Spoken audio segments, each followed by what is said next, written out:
নমস্কার, আপনারা দেখছেন তুহিনার হেলদি রান্না। আজ আমি নিয়ে এসেছি এই প্রচণ্ড ভ্যাপসা গরমে দারুণ উপকারী ও হেলদি ছাতুর শরবত। এই শরবত তৈরি করার জন্য সমস্ত উপকরণগুলো আমি এক জায়গায় নিয়ে নিয়েছি।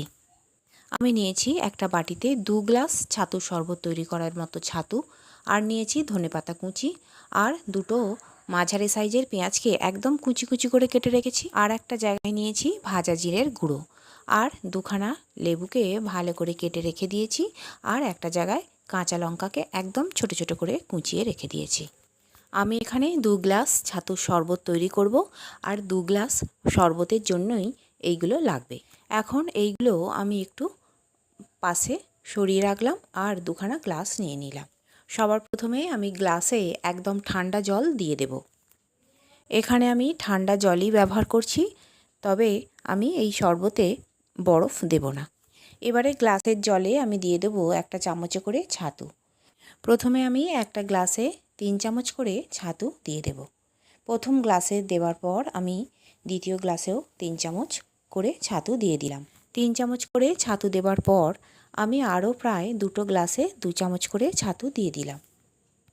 এই পরিমাণ ছাতু গুললে ছাতুটা খুব ঘন হবে না, আবার খুব পাতলাও হবে না।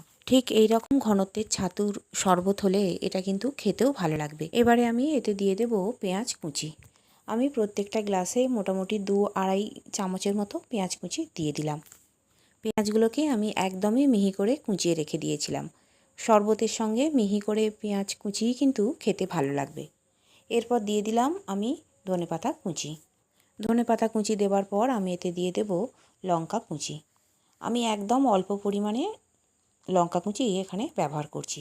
এবারে এতে দিয়ে দিতে হবে লেবুর রস।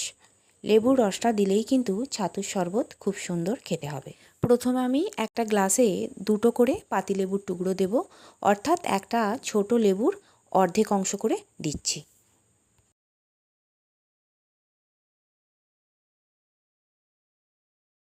লেবুর রস দেবার পর আমি এতে দিয়ে দেব বিট নুন। আমি এখানে 1 চামচের 3 ভাগের 1 ভাগ করে বিট নুন দিলাম। এবার একটা চামচে করে আমি ছাতুটাকে খুব সুন্দর করে গুলে দেব। বন্ধুরা, এই ছাতুর কিন্তু অনেক গুণ।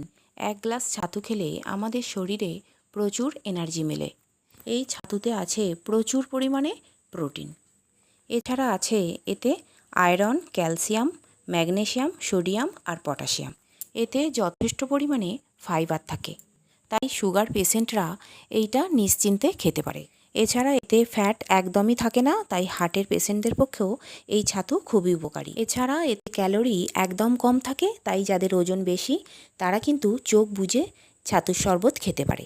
এই ছাতু আমাদের হজম ক্ষমতাকে বৃদ্ধি করে, আর এই ছাতু খেলে আমাদের কোষ্ঠকাঠিন্যও দূর হয়। তাই বন্ধুরা, গরিবের খাবার বলে এই ছাতুকে মোটেই দূরে সরিয়ে রাখবেন না। এই প্রচণ্ড গরমের সময়ে যখন আমাদের কোনো ভারী খাবার খেতে ভালো লাগবে না, তখন যদি প্রয়োজন মতো 1 গ্লাস বা 2 গ্লাস এই ছাতুর শরবত আমরা খেয়ে নিই, তাহলে কিন্তু আমাদের পেট একদম ভরে যাবে, আর শরীরও থাকবে ঠান্ডা।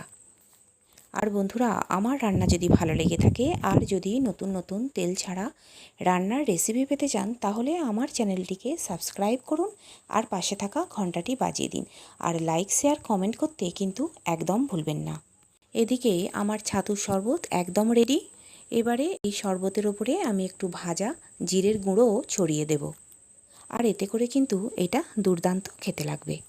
এবারে আমি এই শরবতের গ্লাস দুটো একটা প্লেটের ওপর সুন্দর করে সাজিয়ে দিলাম, আর গ্লাসের ওপর 2 টুকরো লেবু গোল করে কেটে আমি সুন্দর করে আটকে দিলাম। এতে করে এটা দেখতে কিন্তু খুব ভালো লাগবে। তৈরি হয়ে গেল আমার দারুণ উপকারী আর হেলদি ছাতুর শরবত। আর আমার রান্নাটি দেখার জন্য সকল বন্ধুদের জানাই ধন্যবাদ। ভালো থাকবেন।